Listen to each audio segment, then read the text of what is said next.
I approached a fellow on the street the other day and I asked him, so when it's all said and done and you stop breathing and you die, do you think God will let you into heaven?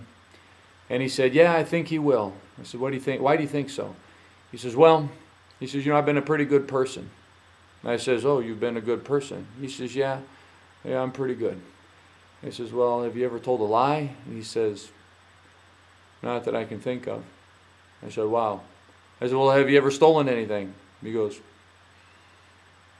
I don't think so. I said, well, let me tell you about a dream I had the other day. I said, in my dream, I was standing before an angel, and he was at the gate of heaven. And I says, well, here I am. I said, I want to get in. And he looked at me. He says, you want to come in here? I says, yeah. He says, I believe in God, and I want to get into heaven. He says, and what makes you think that you can get into heaven? What part of you do you think actually deserves to get into heaven? I says, well, what do you mean?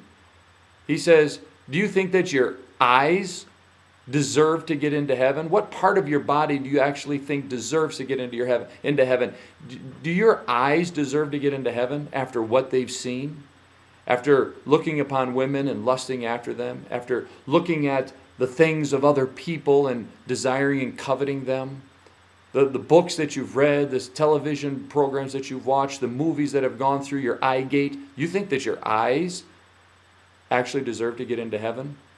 How about your ears? How about the things that you've listened to, the gossip and junk that's gone into the ear and contaminated your heart? You think your ears can get into heaven?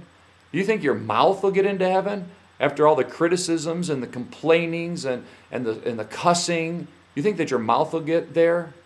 How about your mind? What about all those things that go on in secret in your mind? You think I'm going to let your mind come into heaven? What about your hands? The hands that have hurt, the hands that were created to do good things, and you used your hands to do bad things. What about your feet? Your feet have taken you to places that haven't pleased God. You think that your feet are going to get into heaven? And there he went. The angel going through all the different parts of my body, asking me if there was anything that was within me that deserved to get into heaven. And I said, whoa. I said, there's not a cell in my body that deserves to get into heaven.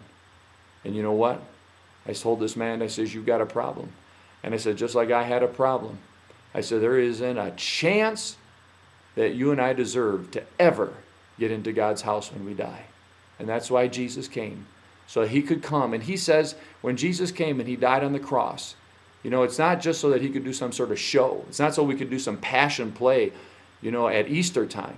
When Jesus died on the cross, all the junk that went through my eyes and into my ears and came out my mouth, into my heart, in my mind, my feet, my hands, all that stuff was placed on him.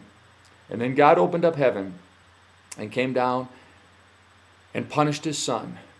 And the wrath of God came down upon his son and punished all the sin that I committed, but punished his son instead of punishing me. And Jesus says that if we'll repent, and that if we'll renounce the things that we've been doing that haven't pleased God, and if we put our trust and our faith in him, that he's willing to come down and forgive us.